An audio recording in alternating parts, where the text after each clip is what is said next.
Friday. Happy Friday to you all. Listen, I wanted to do this live today. Okay. I'm not usually live at this hour, so I just wanted to come on and do I say a quick live. Y'all know how that goes sometime. But listen, thank you so much for being here. I appreciate you all. Listen, the wig did not make a return this time. Okay, maybe she'll be back in a future episode. But you all if you're wondering, okay, Andrea, what are you talking about, a wig? Check out my live from yesterday. Okay, I switched up my look. But listen, y'all, like I said, let me cut this little fan off in case you hear a noise. I got my little USB fan going. Okay. Someone had asked about this fan earlier. I don't have a link to share. I probably should have a link. But this is a USB fan. Okay, so see how it's turning? And let me turn it off here before I unplug it. See, all you have to do, okay, this is another survival tip, okay? You can get these, you can pick them up. I got this at Walmart in the fan section, but you don't have to have like an electrical outlet for this, right? All you have to do is plug it into a USB port. I actually have it connected to my generator here, and you can, cool yourself, okay? So just a little tip, for those of you all who like myself, maybe looking for, different means of survival, or hey, you can use it for everyday use, right? All right, listen, y'all, let me share this video and let people know that I am live. So give me just a moment here. Thank you all so much for being here. Welcome, welcome. I appreciate you all. Okay, let me share.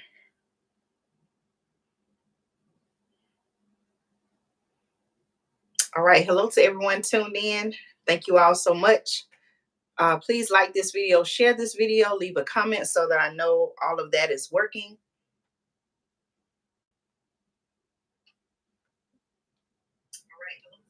Okay, looks like everything is good. Okay. Again, welcome, welcome. I have about 4 or 5 stories I want to share with you all on this live. Okay. So we're going to be getting started, just kind of fluffing out my fro here. All right. Let's see, y'all.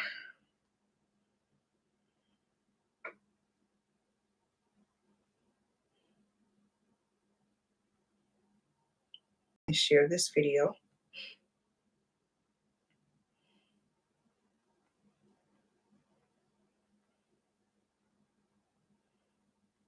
I know that many people may be working during this hour on today. Many of you may watch it now live. Many of you may watch the replay. Okay, so no matter when you watch it, listen, thank you for your support, and I appreciate you so, so much. Okay. All right, y'all, I'm going to go ahead and get started. I have a lot to do. I was out in my garden working earlier. I've been up since early this morning. I was out in my garden working earlier. I'm going to be getting some more seeds started. Y'all listen, okay? More and more information is coming out about the harvest, okay? The food that has been planted, the harvest. And what I want to say is, please do your research, grow your own food, okay? Grow some of your own foods. You can grow whether you have an outside backyard, apartment. There are people who are growing food inside, okay? There is more and more of a need to grow your own food, okay? Not only because of food shortages, but as I have reported several times here on the channel, they are putting chemicals in the food, okay? They're putting chemicals in the food to make food last longer. I've even covered before here on the channel. I've shared with you all how they are creating lab grown food, okay? All of these different things, right? You need to know what's in your food. A lot of illnesses, sicknesses, diseases are spreading, and knowing what's in your food, eating healthy foods, okay? Foods that are doing you good, right? Fresh fruits, fresh vegetables, water, certainly water, right? All of those things that you're putting into your body are very important to your health and your well-being, okay? All right, y'all, listen, I want to go ahead and get started. Give me just a moment here. Okay, I want to get started with my first story. My first story, I want to bring you some news out of Arizona. there has been another train derailment. Okay, so I've covered train derailments here on the channel. At one time, it seemed like this was something that was happening every week. It seemed like, certainly with the community of East Palestine, Ohio, that's kind of, train derailments are um, situations that they do happen each year. Based on my research, they do happen. However, for me and maybe for you as well, where it became more concerning this year was when you have train derailments happening, and the train was carrying hazardous chemicals, materials. Um, Look at some of my previous videos where I did coverage on that. So I want to talk about a situation. Let's see, I have four stories, I'm sorry, that I want to cover within this hour. Okay. And this is coming out of Arizona. Okay. Here's a story out of Williams, Arizona. It says investigation.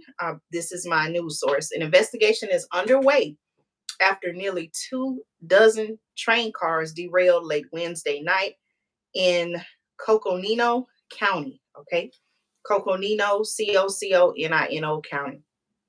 According to the Coconino County Emergency Management, a BNSF train derailed just east of Williams around 11:20 p.m. Officials with BNSF say 20 cars derailed and were heavily damaged.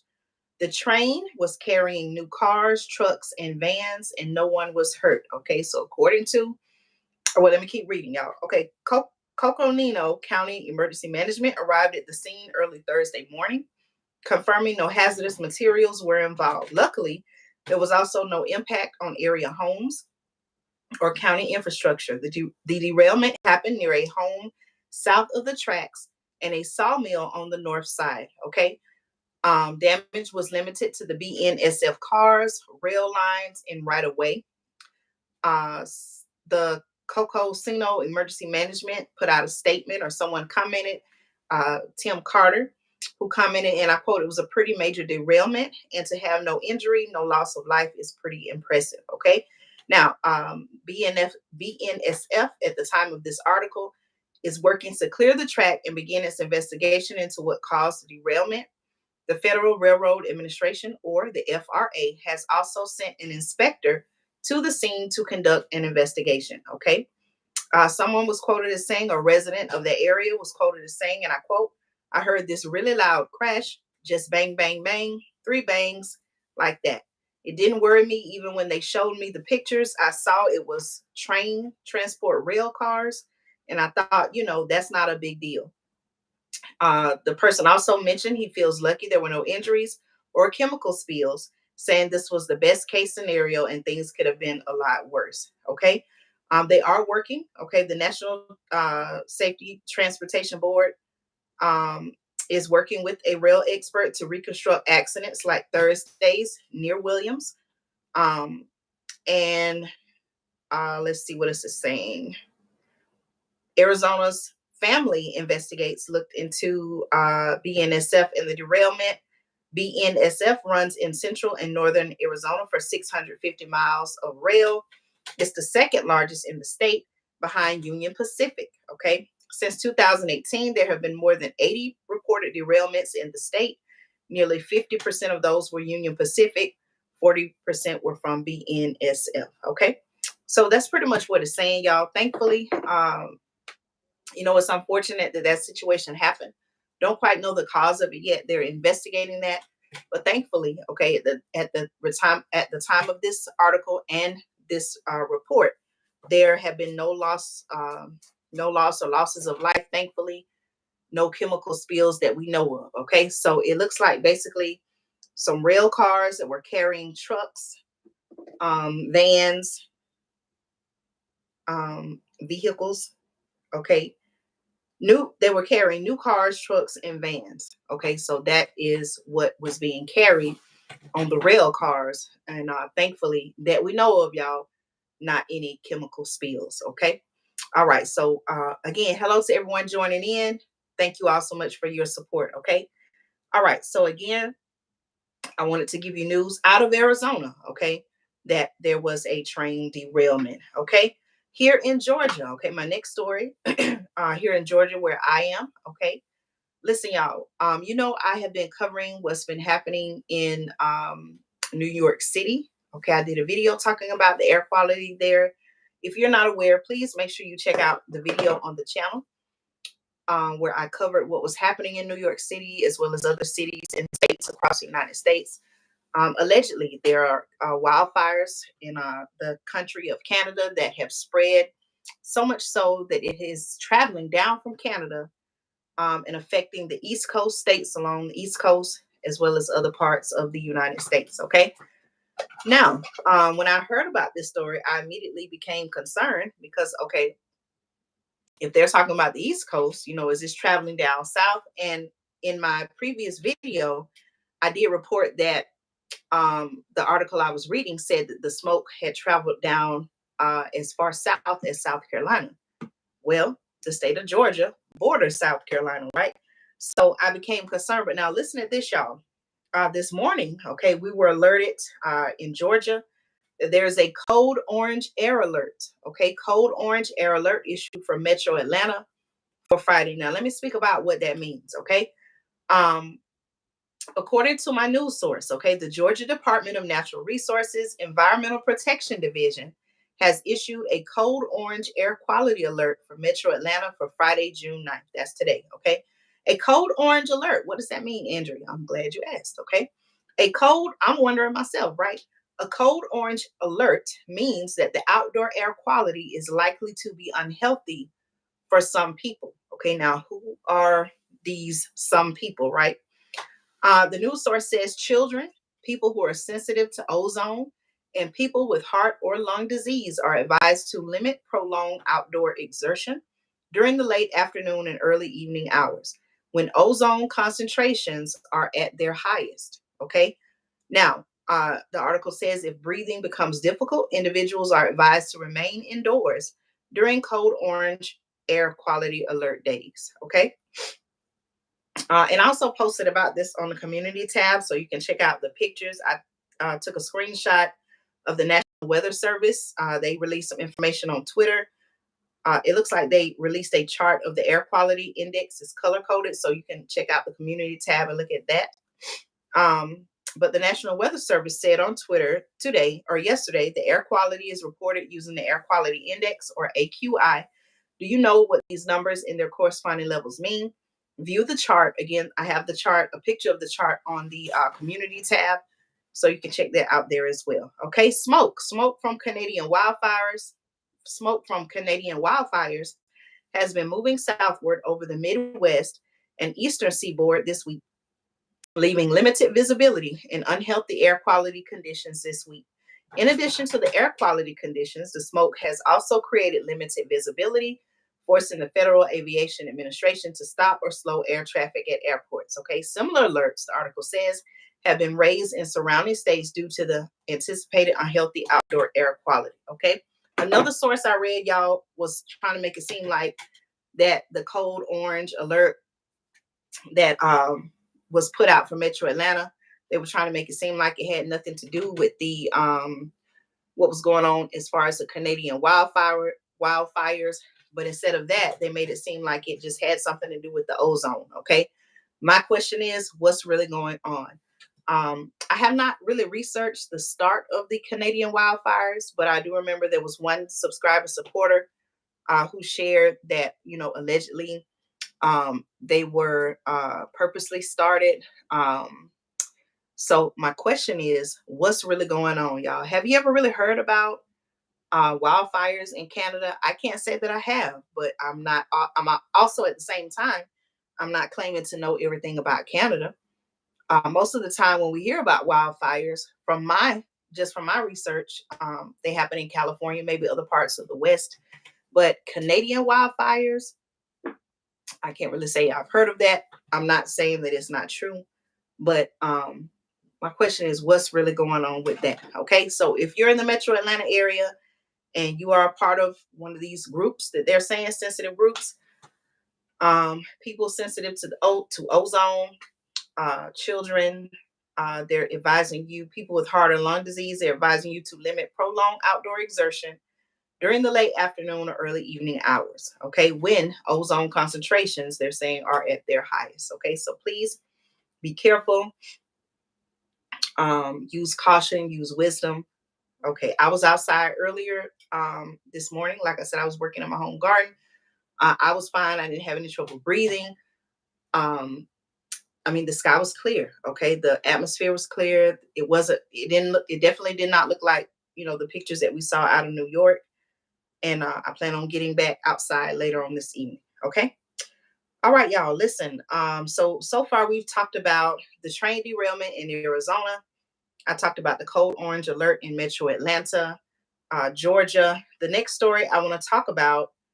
Um, I want to talk about. Let's see. There are some questions that are coming up again. Are we in a recession? Okay. Are we in a recession? Let me know your thoughts about that. We know that we have been seeing what's been happening with the banking industry, the financial industry, the stock market, which I need to do some more research on this, but it's being said that the stock market, we're now in a bull market. Okay, I'll bring some updates on that. We know that jobs. There are continuing to be job layoffs all across the country. So the question again, we want to ask: are we in a recession? Okay. Um, so this was an article that I came across. Are we in a recession? U.S. economy has been remarkably resilient so far. Okay. Over the past year, the article says economists have proclaimed that the U.S. is headed toward recession so relentlessly, you might think we're already knee deep in a slump. Okay. But the article says the economy has been remarkably resilient and, though wobbly at times, has repeatedly defied forecasts of a downturn. Okay. Do you believe this information to be true? Now, the article also says economists in turn have continued to push out their estimates of when a recession will begin. Okay. What happens in a recession? Many Americans are familiar with the informal definition of recession, which is 2 straight quarters of declining gross domestic product, which is the value of all goods and services produced in the U.S. But the real litmus test is more subtle. A recession is, and I quote, a significant decline in economic activity that is spread across the economy that lasts more than a few months. Okay, that's according to the National Bureau of Economic Research. The NBER looks at a variety of indicators, particularly employment, consumer spending, retail sales, and industrial production. The nonprofit group often announces when a recession has begun and ended months after those milestones have occurred. Okay. GDP, or gross domestic product, fell each of the first 2 quarters of 2022, but much of the drop was traced to changes in trade and business inventories. Two categories, the article says, that don't reflect the economy's underlying health. Okay. Over the past 14 months, okay, the Federal Reserve, they've been raising interest rates. Okay. The head of the Federal Reserve, or Federal Reserve Chairman Jerome Powell, I've covered, I've done some coverage of his announcements before. We know that he's come on, he's, given some, or his insight, or given some information about what's happening, what they forecast. But Federal Reserve has raised interest rates at the fastest pace in 40 years to bring down inflation.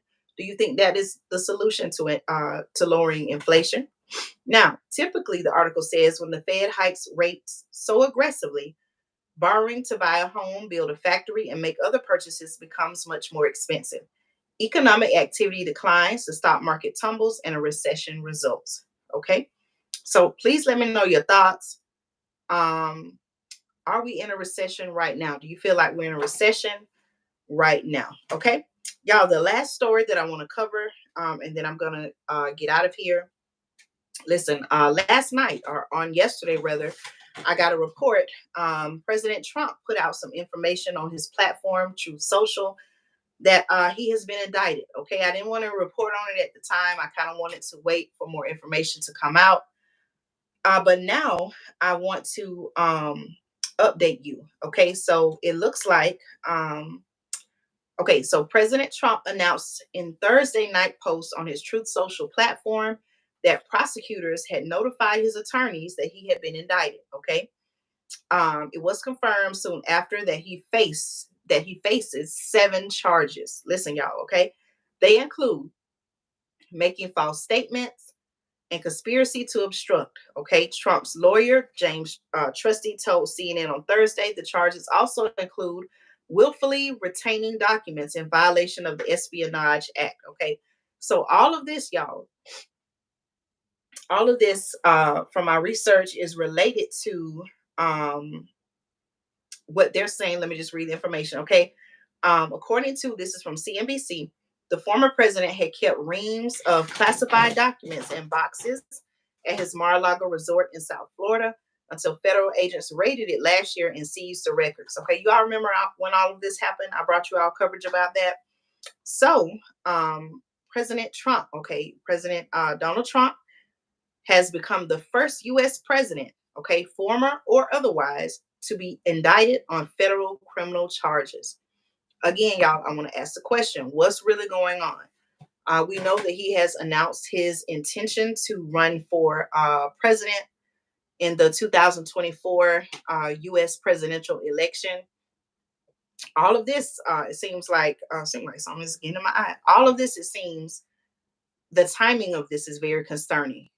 Here it is. He's announced that he's running for re-election. He obviously has several people behind him supporting him. And here we are. All of these indictments are coming out. The question I want to ask is, are they trying to keep him from running for re-election? Okay. And if that is the case, why? Trump, who the article says is the leading contender for the GOP presidential nomination next year, is scheduled to appear Tuesday at a federal courthouse in Miami. He is still scheduled to hold a previously scheduled Birthday Eve fundraiser in Bedminster, New Jersey on Tuesday night. Okay, that's according to the Trump campaign, who confirmed this information. Okay. The ex-president, the article says, former President Donald Trump, says that he's innocent and ripped the case as a hoax. Okay, Trusty, appearing on NBC on Friday morning, said that Trump is ready for battle. Here's a quote by Trusty, who said, and I quote, "He's a fighter and he's going to come out swinging and he'll be fine." Okay, hours later, in a shocking turn of events, Trusty and another attorney on the team, John Rowley, resigned from the case. All right, special counsel Jack Smith has been investigating Trump over the removal of classified documents from the White House after he left office, as well as apparent efforts by Trump and his aides to potentially stymie the government's investigation. Okay. This is not the first time he's been indicted. This is actually the second time that former President Trump has been indicted. Earlier this year, a grand jury in New York indicted Trump on state charges for allegedly falsifying business records related to hush money payments to women who said that they had some type of alleged relationship with him. Okay. Trump still faces two other criminal probes as well. Smith's investigation of the January 6, 2021, what they coined as a pro-Trump riot at the U.S. Capitol, and an inquiry in Georgia looking into whether he attempted to interfere with the presidential election in that state. Okay, y'all. So again, I want to ask the question, what's really going on? Is all of this an attempt? Now, I'm not saying that he, is guilty. Okay. But I'm asking the question, is this an attempt to keep him from running for re-election in the 2024 U.S. presidential election? Okay. The timing of all of this is very ironic, very concerning. And are they weaponizing the justice system? How is it that, what does President Biden have to say about all of this? I wonder, is this a part of a plan to make it to where he cannot run for re-election and potentially become the next U.S. president? President Trump has been vocal in many cases where he has spoke out against many of the I'll just say parts of the agenda, okay, that they want to carry out. And so my question is, again, are they trying to keep him from running for re-election? What is really going on? Okay. That's all I have for today, y'all. Thank you so much for supporting the channel. Thank you for tuning in with me during your lunch hour. I know you may not have a lot of time, so I wanted to keep the video short, under 30 minutes. Again, thank you so much for supporting the channel. I appreciate you for liking the videos, sharing the videos, all of your support. Okay. Talk to you soon. Take care. Be blessed. Make sure you check out the community tab here on the channel. I do post information there. Okay. Take care, y'all. See you soon in another video. And I'll be back to bring you more news and commentary you can use.